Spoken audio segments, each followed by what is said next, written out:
Ito ang Presidential Broadcast Service. Radyo Pilipinas. Radyo Publiko ng Bagong Pilipinas para sa Bagong Pilipino. Naghahatid ng mahahalagang balita at impormasyon na guugnay ng pamahalaan sa sambayanan. Tulay sa himpapawi ng serbisyo publiko. Radyo Pilipinas. Radyo Publiko. Ang boses ng Pangulo. Sa Iloilo. Radyo Pilipinas. 585 AM. Oras sa Radyo Pilipinas, alas 10:05 sa aga. Sports Zone. Mga balita sa hinampang. Diri sa Iloilo, sa pungsod, o bisan diin man nga bahin sa kalibutan. Mga hinon-anon sa patag sa hinampang.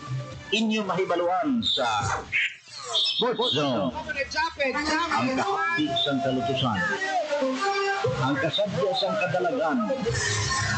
Ululupod natin na saksihan sa Sports Zone. Programa sa hinampang. Pagkilala sa mga tao sa ilang kinaadman, sa ilang pagpaninguha nga matigong ang kagalingon nga hampang. Sports Zone. Iyari ang inyong Sports Zone host, Joseph Paul Noblesa Tarosa.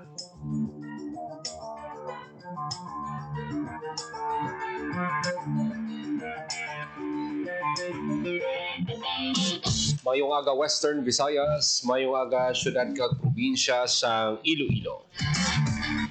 Welcome sa pagpangalagad sa programa Sports Zone. Martes, Setyembre 16, tuig 2025. Sa naman ka edisyon sa aton nga pagpangalagad, ay magatutok sa gihapon sa pila ka mga updates sa patag sang hinampang. Yung inyong alagad kag anchorman Joseph Paul Noblesa Tarosa. Ululupod kita subong aga diri sa Radyo Pilipinas Iloilo. Kumusta ang aga sa aton nga mga tagpalamati? Baw, aga pa nag-ulan. Hanggang mo na ganin chimpo no, tamaran ka na magbugtaw bla no? Magbugtaw temprano, gusto mo na magtulog, mag-relax. Pero hindi na pwede para sa mga nagkatrabaho ng mga pariyo na to. Diba? Dapat ano gyapon? Pag kita sang rason para nga magpaburaw-buraw. Na mangod kinanglan kita sa aton nga mga tagsa ka pamilya para nga mag-provide sa ilang mga kinahanglan kag siyempre aton man nga mga panginahanglan. O tani kun may mga passive income kabla no na ya. Sigurado na yan bisan katulog ka kada minuto may nagasulod nga income. Ito na yang nami.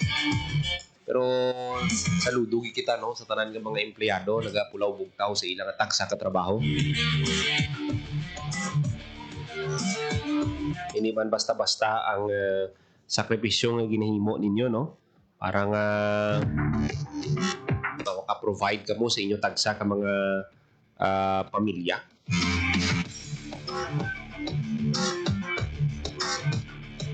Sa aton nga pagpangalagan istoryahan tayo ning pila ka mga updates no sa nagapadayon nga campaign sang Philippines sa Southeast Asian Games.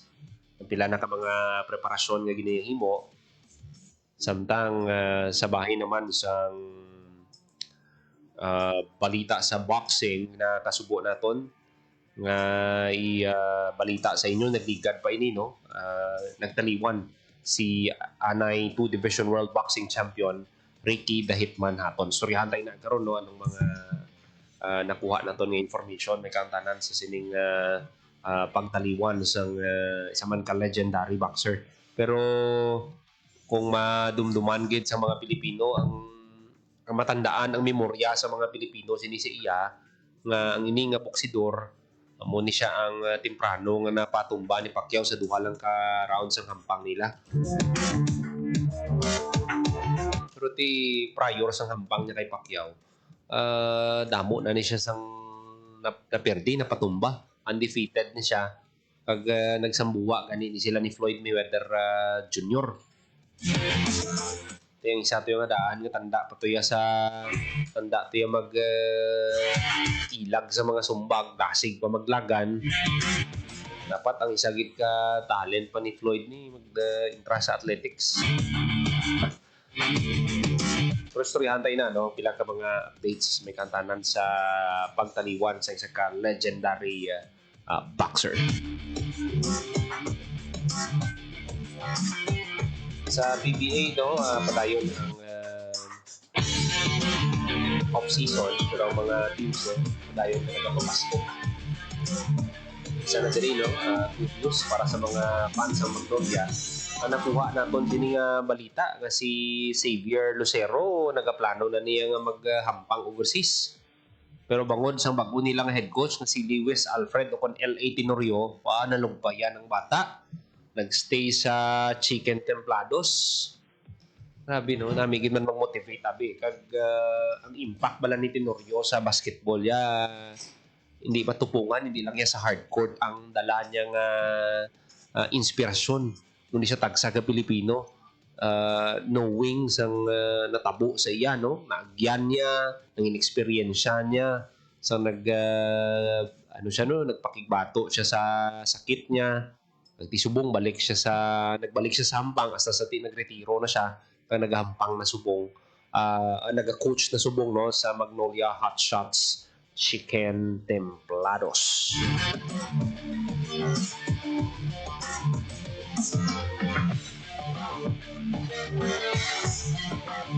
Onse minutos mga kaligad sa takna ng alas 10 sa aga.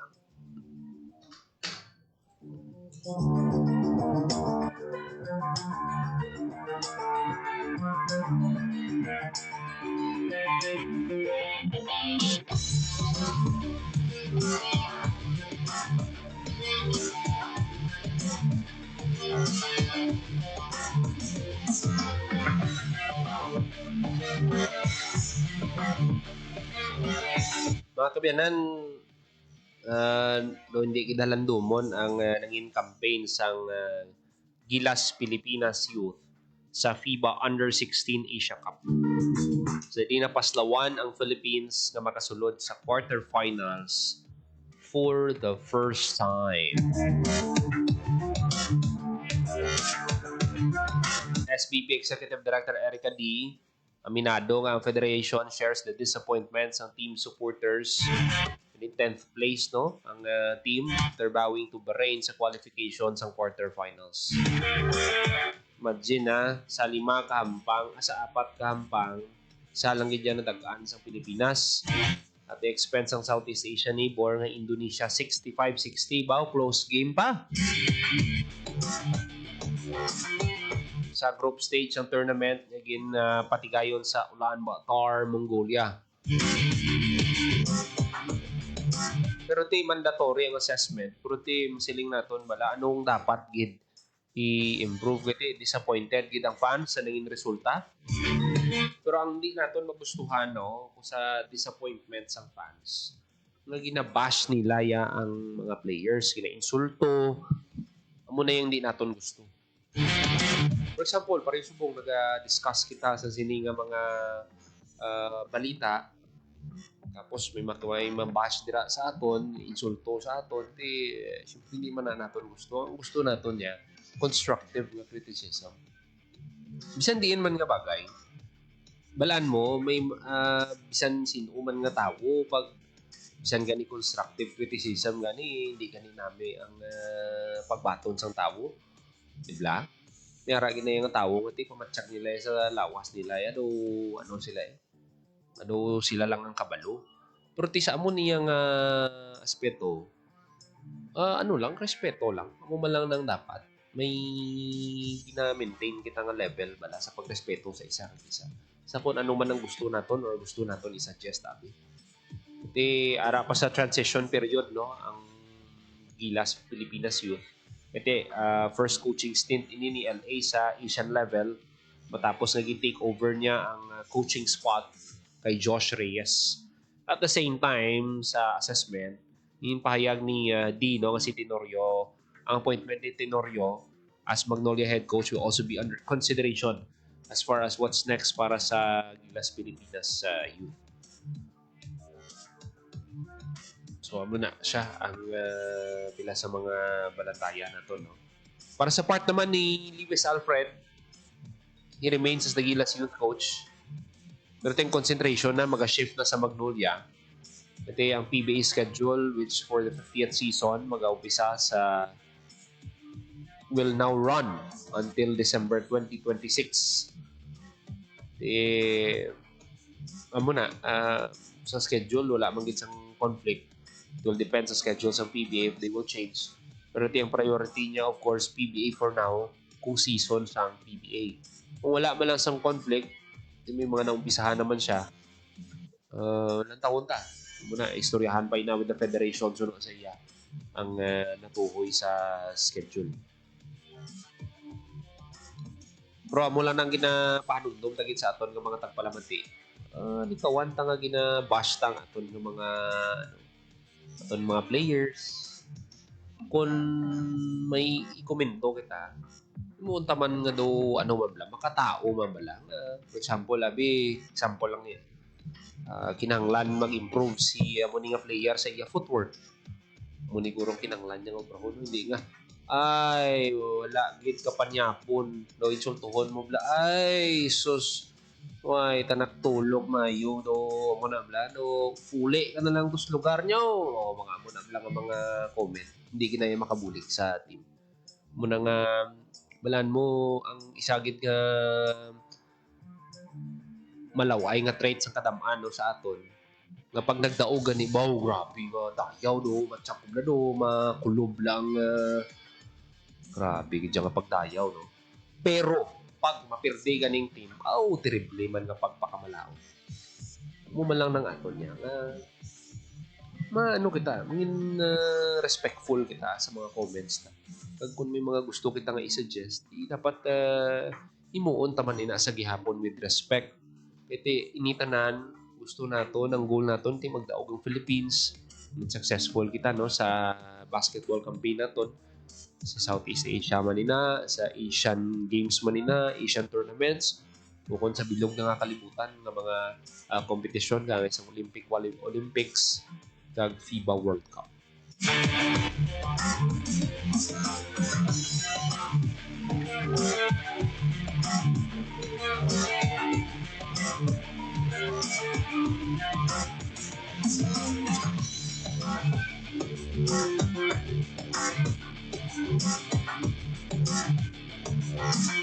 Bisi 8 minutos makaligat sa takna ang alas 10 sa aga.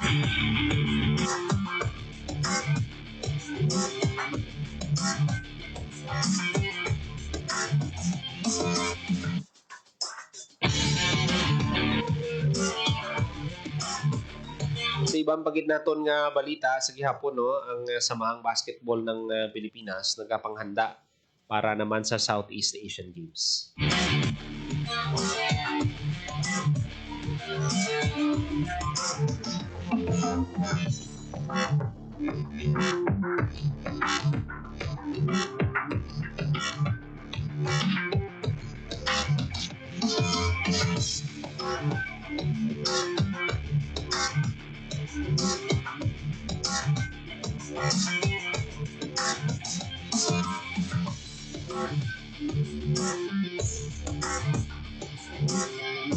Pero ang challenge subong no kay Coach Norman Black. May kangtanan sa pagpahulam sa top players in the middle of the league season 50.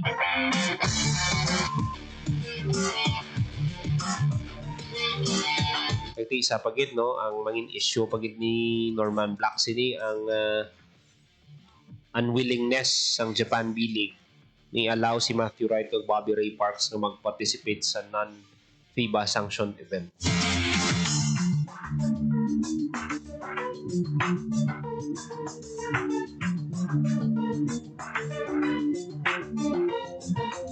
Pero ang isagid ka challenge for Norman Black subong kay ang iyang nga roster do kulang sa front court.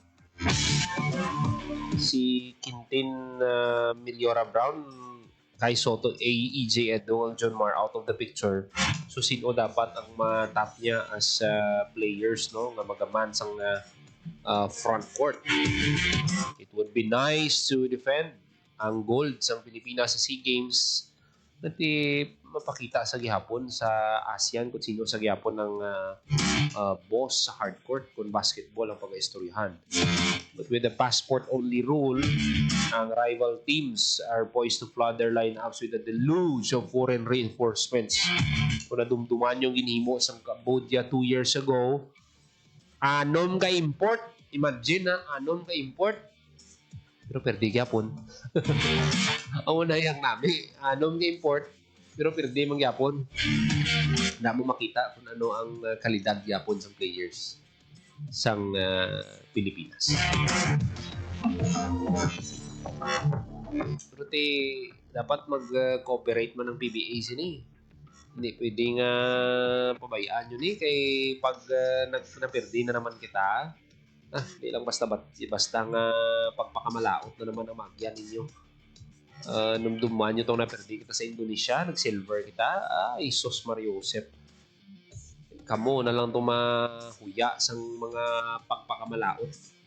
Pero tikon buligan kasi Coach Norman, nagapati kita kalidad din nga coach si Coach Norman. Kung di kita magsala, ang Grand Slam sa San Miguel, siya ning head coach nila. Hindi mo makita kung ano siyang sa isang player. So, tawon tabi kung ano ang mga developments sina, no? Damos ang challenges subong ang basketball campaign sa Philippines, no? Pero siguro sa pagbinuligay, ma-resolve naman nila. Nadumduman yun, nakakuha kita sang gold sa Asian Games ng 2023. Ano pa to, hindi pa to full force na team. Totoo na yan. Mga players pa to nga why nakuha si Coach Tim, pero nag-manage kaya po na sang Pilipinas nga mag-gold. Siyempre with the heroics man ni Justin Noypi.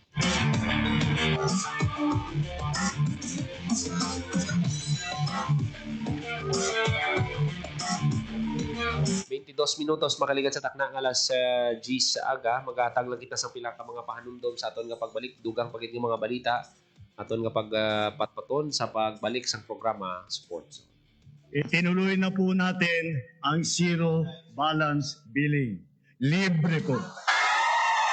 Ibig sabihin, ang serbisyo sa basic accommodation sa ating mga DOH na ospital, wala nang babayaran ang pasyente. Po, ang dami pong challenge, hindi po namin alam kung saan namin kukunin, gano'n, nag-iisip kung paano namin mababayaran. Siyempre po, masayang-masaya, super saya po dahil na zero billing po kami. Opo, malaking, po talaga, malaking tulong po. Mabilis lang din po. Bayad na ang bill ninyo.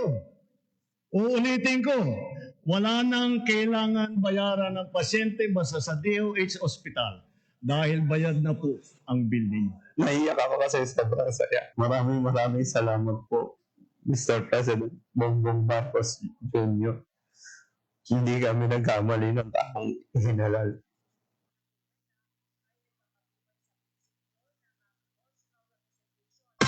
Time to celebrate kulturang Pinoy. Tradisyon, musika, sining, literatura, at iba pa. Anything and everything fun and Filipino. Ito ang Pinoy Kultura. Naaalala niyo pa ba ang mga katagang ito? Abay Paris, may araw. Ano ba yan? Puro sugat ka na naman. Bakit wala na naman kapares yung tsinelas mo? Ang dungis mo. Tama na! Ayos lang, di ba? Masaya naman tayo naglalaro sa kalye ng sipa, patintero, pagawang base, habulan, jolin, trumpo, text, at marami pang iba. Some Filipino games just show how creative we are. All we need are players and nothing else. Ang saya balikan ng ating kabataan. Kain, tulog, laro, at laro. O ano? Game na? Pagkabilang kong tatlo, nakatago na kayo. Yan ang Pinoy Kultura because our culture is cool. Time to celebrate kulturang Pinoy. Tradisyon, musika, sining, literatura, at iba pa. Anything and everything fun and Filipino. Ito ang Pinoy Kultura. masaya at makulay ang ating buhay. Kitang-kita yan sa likha ng ating national artist na si Larry Alcala. A slice of life served with a dash of laughter, angry neighbors, nosy kids, pretty women, and just about anything na pwede mangyari sa simbahan, sa pistahan, sa sakayan, sa sementeryo, at sa bakuran. Larry Alcala, a well-known editorial cartoonist and illustrator who captured the hearts of the Filipinos. His work is a reflection of the many unique aspects of everyday life in the Philippines. Oh, nahanap niyo na ba si Larry Alcala? Yan ang Pinoy kultura because our culture is cool. To know more about our life, work, and contributions, visit the National Commission for Culture and the Arts at ncca.gov.ph. Time to celebrate kulturang Pinoy. Tradisyon, musika, sining, literatura, at iba pa. Anything and everything fun and Filipino. Ito ang Pinoy kultura. Isa sa mga napakagandang alaala nung bata pa ako was visiting Luneta, running around the well-manicured park, staring up at the Rizal Monument, wondering sino kaya siya at bakit memorial siya. Yung Hidanteng Relo. Aba, I made sure to pull my parents so I could stare at the floral clock. I couldn't even read the time then, pero tuwang-tuwa pa din ako. At eto ang mas nakakatuwa sa Luneta, we didn't really need money to enjoy the park. It was for free. Namamasyal pa sa Luneta na wala. Yan ang Pinoy kultura because our culture is cool. Time to celebrate kulturang Pinoy. Tradisyon, musika, sining, literatura, at iba pa. Anything and everything fun and Filipino. Ito ang Pinoy kultura. Alam mo ba kung ano ang mambabato? Think about the tap, tap, tap of the bamboo stick on a thorn to draw a symbol on someone's arm. This is the traditional Kalinga art of tattooing, performed and kept alive by traditional tattoo artist Wangod Ogay, also known as Maria Ogay from Buscalan, Tinglayan, Kalinga. Wikipedia says Wangod is the Philippines' oldest mambabato at 105 years old now. Sarah Barnes honors Wangod in My Modern Metro, telling Wangod's story as an apprentice at 15. Breaking the norm, learning the mambabatok tradition that used to be taught only to men. The art began with the indigenous Butbut warriors, headhunters, who got tattoos with special meaning, usually after a kill. But for women, the art portrayed standards of beauty. Wangod recalls her friends covering her arms and legs with tattoos she still wears proudly. She mixes her ink from pine soot and water and has hand-tapped tattoos on bodies of people from all over the world. Wangod inks a design that carries symbolic meanings specific to the mambabatok culture. Thousands come to make the long journey to get inked by Wangod. Discovery Channel featured her and her art in 2007 on Tattoo Hunter, bringing Kalinga art to a global audience. The National Commission for Culture and the Arts honored her with the prestigious Dangal ng Haraya Award in 2018. She was also nominated for the National Living Treasures Award. Yan ang Pinoy kultura because our culture is cool.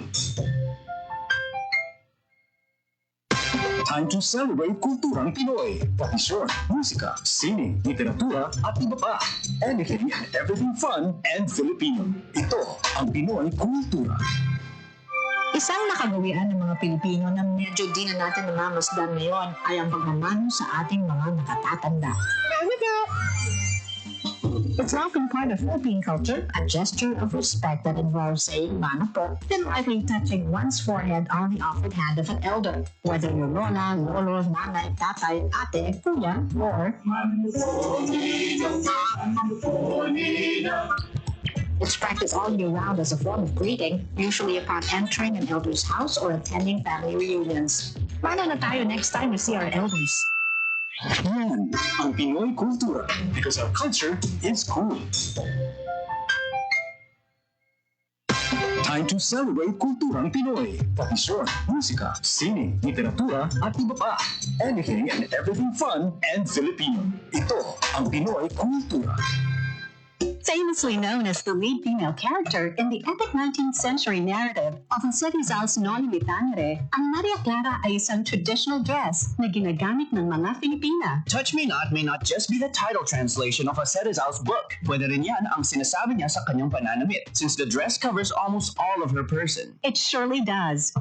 Ang Maria Clara ay may 4 na bahagi. The saya, which is a long dress, the tapis, which is a knee-long skirt, the camisa, which is a colorless camise, and the panuelo, which is a stiff scarf. Paano kaya natinatigas yung scarves na di siya nabaluktot sa hangin? Sa pagplansya yan, gumagamit ata sila ng starch para nakatindig yung scarf all day long. And although the design of the Maria Clara has transformed through the years, in the 20th century, ang Maria Clara ay nag-evolve na to a terno. Terno, now that's what we mostly hear these days. That's the dress most, if not all, Miss Universe Philippines title holders wear during the nightgown segment in the global pageant. Good evening, my name is Gloria Diaz. Those butterfly sleeves are really a fashion statement the whole fashion world can't help mention and admire. Exactly. Pinapasikat nila yung humble pinya cloth natin, which is what most ternos are made of. And with the ever-changing times, mixed with silk and ibang materials na rin, giving the terno a modern twist na sumasama sa changing standards in fashion today. Although the Maria Clara style has changed through the years, yung imahe of the classic Maria Clara can still be seen in every terno produced. Ang trahedya naman, if you've read Noli Me Tangere, which I assume we all have had in high school, unless you were so zoned out. Maria Clara and Crisostomo Ibarra don't end up together, but that's for another cultura. It sure is. Now that's a quick look at cultura, because our culture is cool. Yan, ang Pinoy kultura, because our culture is cool. Time to celebrate kulturang Pinoy. Tradisyon, musika, sining, literatura, at iba pa. Anything and everything fun and Filipino. Ito ang Pinoy kultura. Iba ang musikang Pilipino, or more popularly known as OPM. May OPM na makabago. May OPM na makaluma. May OPM na rock. May OPM na rap. You know, last night, it was the best. May OPM na mabagal.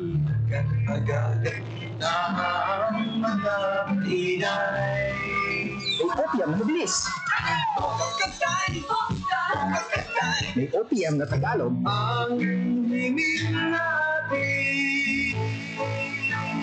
May OPM na English. Bahagi ng ating kultura, noon, ngayon, at magpakailanman. Anumang OPM ang hanap mo, isa lang ang masasabi ko.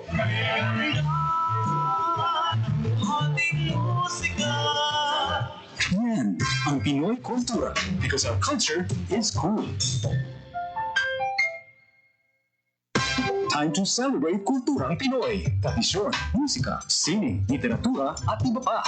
Anything and everything fun and Filipino. Ito ang Pinoy kultura. Experts say this, journalists write it, and we promote it. Sadyang malikhay ng Pinoy, yes? You hear that all the time. We merge dishes like sinigang na corned beef. We mash up songs for a laugh like Señorita by Shawn Mendes. Pintig ng puso ko'y para sa'yo. And Lumayo Ka Man Sa Akin by Rodel Taval. And there's the timeless practice of Pinoy parents naming their kids after their meshed names, like Jovelyn or Benjamin. Pero ang isa pang mahilig ko tingtingin ng Pinoy ay language. Mga salitang Tagalog na minerge or completely inimbento. Pauso. Street words or slang. Made-up words or familiar words with made-up meanings only a Filipino would know. Like Raning, Anyari, and some that have even made it to the Oxford English Dictionary. Like Bongga, defined as flamboyant or excellent. Pahala na, balikbayan, high blood. Yep, they're in the Oxford English Dictionary. Look under Philippine English along with other Filipino coined words. The OED has an entire Philippine English piece on it. The first editions were plant or animal names like Abaka and Tamarao. Recent editions include kilig, pandesal, and traffic as an adjective. defined as marked by slow movement of vehicles or congested. Filipino lexicographer Danica Salazar says the Philippine-sourced editions legitimize Philippine English as a variety in its own right. The words that got in did so from observed use online in publications and through linguistic studies. It'll be interesting to see what other Filipinized words make it next. What about Keri or Marites? Yan ang Pinoy kultura because our culture is cool. 35 minutos, mga kaligid sa takna alas 10 sa aga para nga mga nagapamati diri sa Gyapon sa programa Sport Zone. Mayong aga gid sa mga nakatutok sa aton nga pagpangalagad sining aga.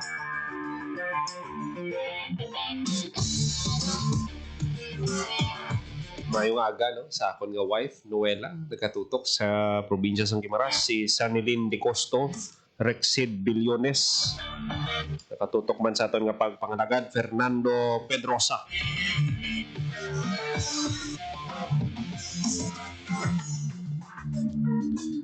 Marvel Sabidalas,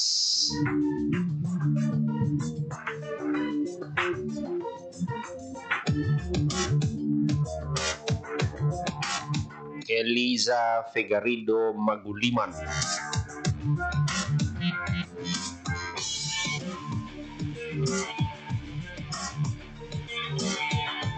sa iban pagid naton nga balita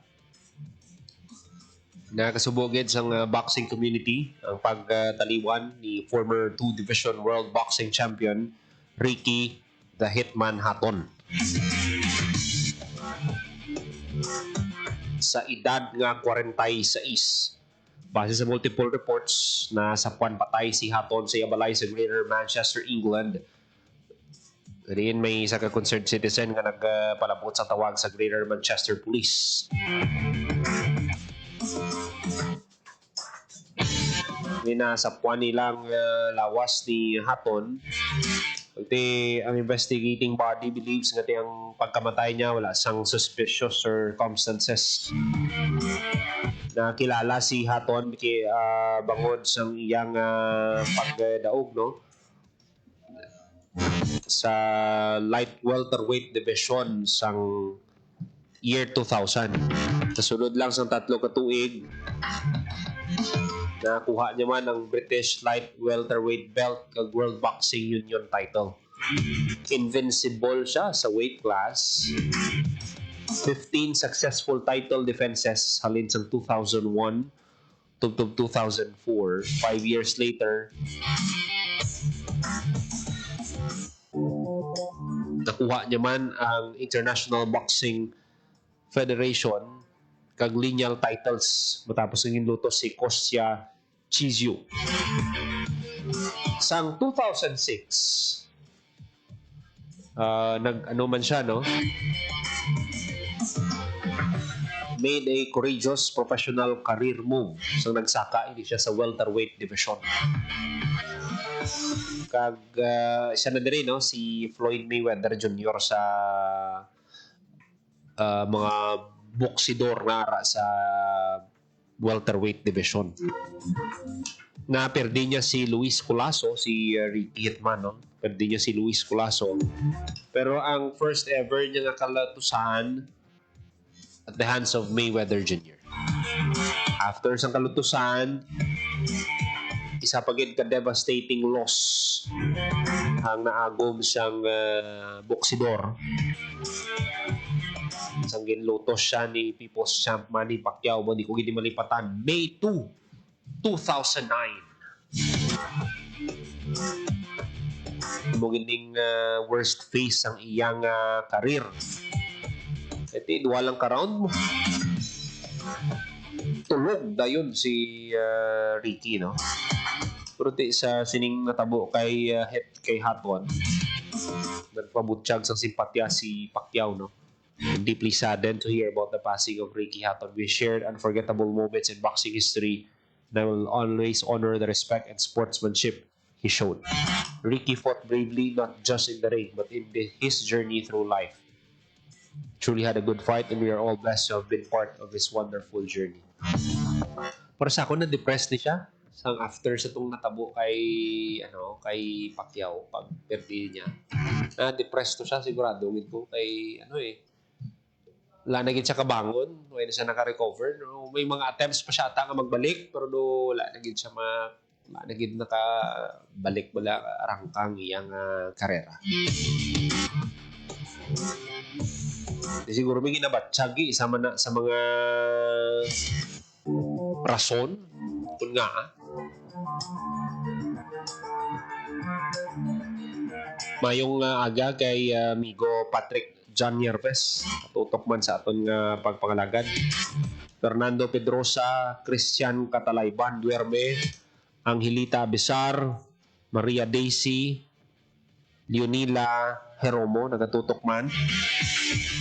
Thank you again sa inyo nga pagtutok sa aton nga pagpangalagad.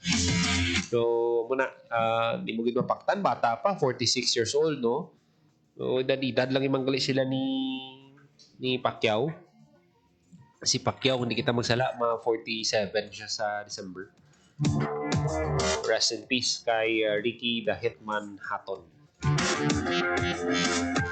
41 minutos makaligan sa takna ng alas 10 sa aga.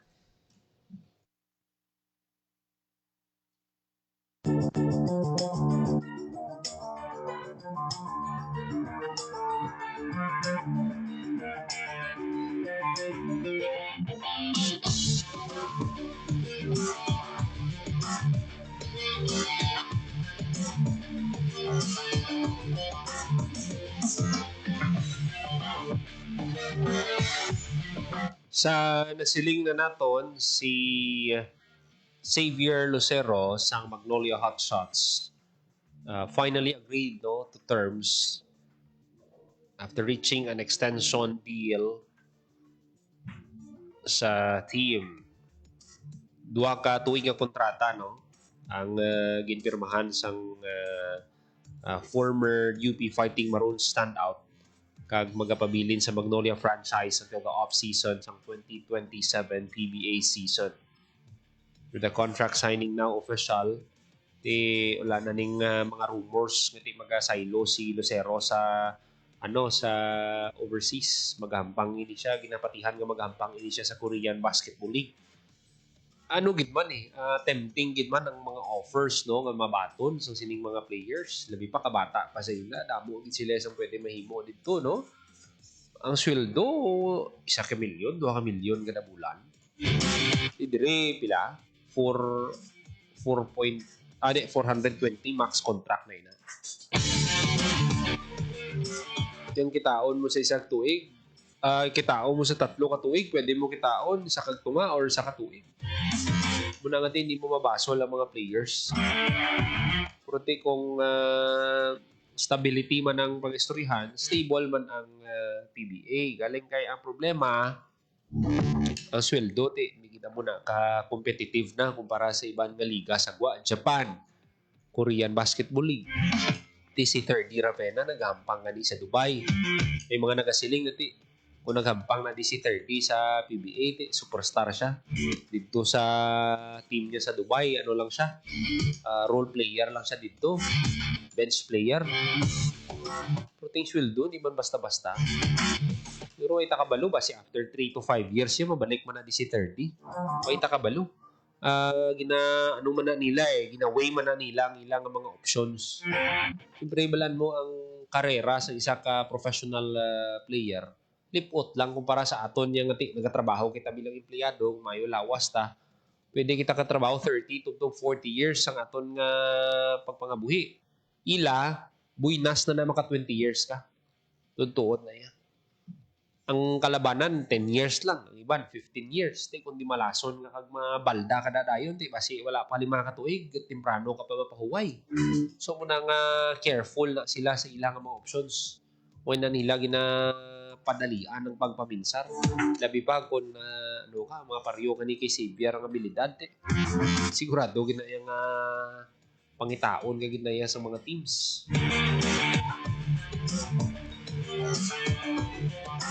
Ito balan mo ining si Xavier siya ka-talented player man sang Magnolia. last nga season hindi. Sa duwa niya katuig yung tenure sa Magnolia, 14.9 points ang average niya, 6.9 rebounds, 1.7 assists, kag 1.2 blocks. Pero tinapaslawan sa gihapon ang Magnolia, no, nga makabalik sa finals. Pero makita mo man ang iyang pagpaninguha. That's why he earned his spot sa tight player rotation. Sadto ni Coach Chito Victolero. Subong, bago ni ang mangin sistema under sa bagong head coach, L.A. Tenorio.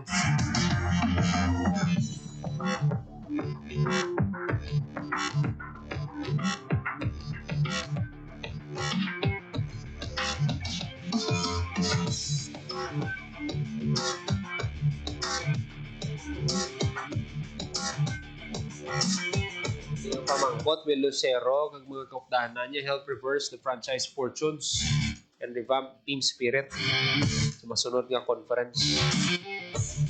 Kung hindi kita magsala, manog 8 na ni katuig nga way katilaw champion ang Magnolia para Pure Foods. Amo man sa Hinebra kay ang Hinebra last nila nga champion. Hindi subong, no? Ang sang pag-abot before nag-abot si Justin Brownlee, mga 8 katuig sila way ka-champion. Sang nagsulod si Justin Brownlee, champion na yun, 2016. So good sa to nagdamo lagi. So halos kada tuig champion. Pero subong medyo naalat lang bungod sang kryptonite, subong sang Hinebra ang top index kiti katatlo ka beses kit way gid makadaog. Pero pag abot sa San Miguel ginpatulog sa San Miguel ang top index tropang giga. Pero muna ang bentaha sa kakatabo subong nga damo nga opportunities ang nagbukas, damo nga players ang maninguha, damo nga players ang magpursige. Hindi sila makabalbala nga hindi na kuya magpursige sa basketball kaya tama lang ni college ako niya. After college siya mangita Cobra. Laman ka siguraduhan kung makuha ako sa PBA, wala ako kabalo kung ano kadugay man maghampang. Mas mayon na lang nga magpursige ko sa akon nga ginkuha nga kurso ka magtrabaho or magnegosyo dira. Pero subong na may mga amuning nga opportunities, sigurado man maminsar gid na yang mga athletes ta. Hindi mapursige kita kay kung tagaan kita sa tsansa pwede kita kampang sa Korean Basketball League or sa Japan B-League. Kung hindi man kita pag tagaan tsansa, ara ang Philippine Basketball Association. Bahaw ng third option na lang yung PBA subong. Dapat mag-improve man ang management ng PBA. Commissioner Willie Marshall, dapat balanse ang trade. Dirigid pirmi nagalupok ang mga netizens, ang mga fans ng PBA sa mga lopsided yung mga trade. Hindi natin gustong gubon ang madugay na ngaging pundar na liga.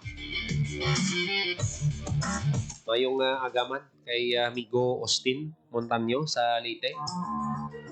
Ayo lang niyang naga-basket niya. Sana all.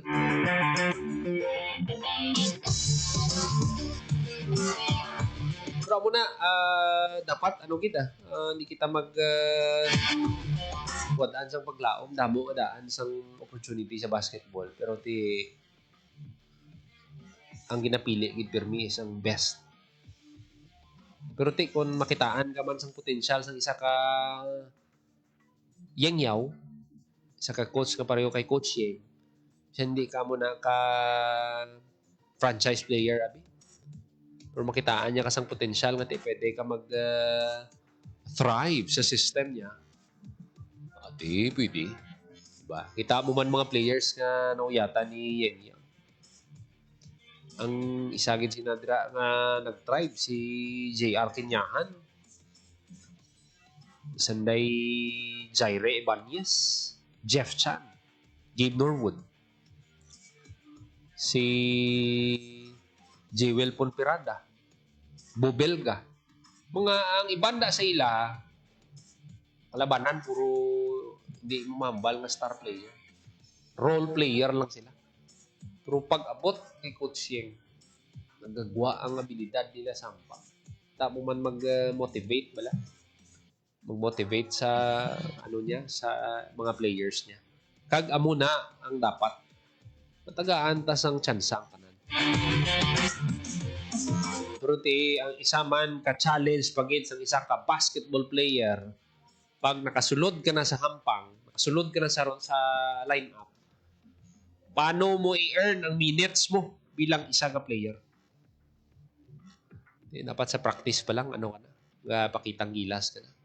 Hindi pwede nga palantoy-lantoy ka na. Kahit damo ka mo na ginapilian sa 15 sa inyo, agaway ka mo dira sa minutos. Unless kung star player ka, sigurado tagaan ka ginaya sa minuto.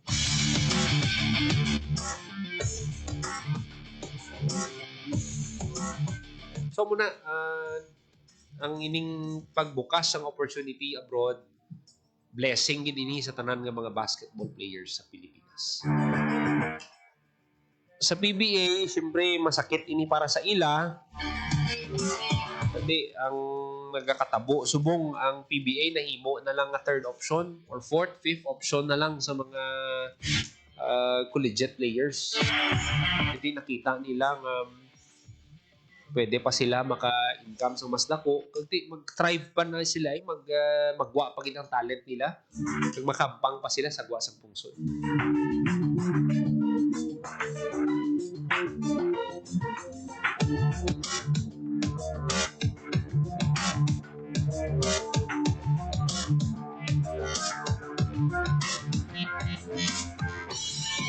Ang Ghost Project, karon ta lang na i-discuss mga projects sa dabo kita sa mga i-discuss sa programa Bantay Banwa karon alas 2 sa hapon. Pilang ka mga updates sa flood control project sa gihapon. Di ta ginaya pag-untatan mintras nga wala sa may masampulan. Mismong presidente nang nagapanguna sina tututukan tayo na mga kabiyan.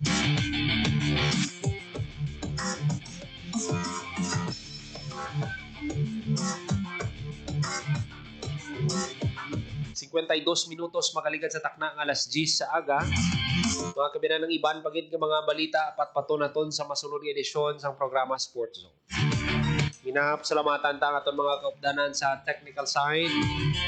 Rochelle Jones Rotahero sa studio sa transmitter. Mr. Jeffrey Betita. Para sa Bagong Pilipinas, Joseph Paul Noblesa Tarosa, Radio Pilipinas, Radyo Publiko. Di ninyo kami liwat sa sunod nga semana sa isa pagid ka oras nga programa sa pagtibong sang hinampang kag sportsmanship. Ini ang Sports Zone. Ang inyong tulay sa himpapawid ng serbisyo publiko, ang Presidential Broadcast Service, Radyo Pilipinas, Radyo Publiko. Radyo Pilipinas. Radyo Publiko. Kinilala ng pag-international at prestigyosong Asia Pacific Broadcasting Plus Awards 2025 para sa kategorya ng Government Streaming. Ito ay dahil sa epektibo nitong pagsasanib ng mga tradisyonal na media tulad ng telebisyon, radyo at print para masabayan ang mabilis na pag-inog ng mundo ng digital at social media tungo sa mas epektibong paghahatid ng mahahalaga at napapanahong mga impormasyon sa mamamayang Pilipino. Kinilala rin ang Radyo Pilipinas dahil sa patuloy na pag-akyat ng rating. Ngayon ay matatag sa pang-4 na pwesto sa Mega Manila ayon sa pinakahuling Nielsen Radio Audience Measurement Survey. At sa social media, nakamit ang mahigit 2,000% pagtaas ng bilang ng mga sumusubaybay sa Radyo Pilipinas page sa unang bahagi ng 2025. Patunay ito na ang inyong Radyo Pilipinas Radyo Publiko ay tunay na kaagapay ng inyong pamahalaan sa paghahatid ng serbisyo sa mga mamamayang Pilipino. Mula sa aming lahat, sa ngalan ng inyong pamunuan at mga kawani ng Presidential Broadcast Service, kasama ang inyong mga himpilan ng Radyo Pilipinas sa buong kapuluan. Maraming salamat po sa inyong lahat, sa inyong pagtangkilik at pagkilala. Radyo Pilipinas. Radyo Publiko. Sa loob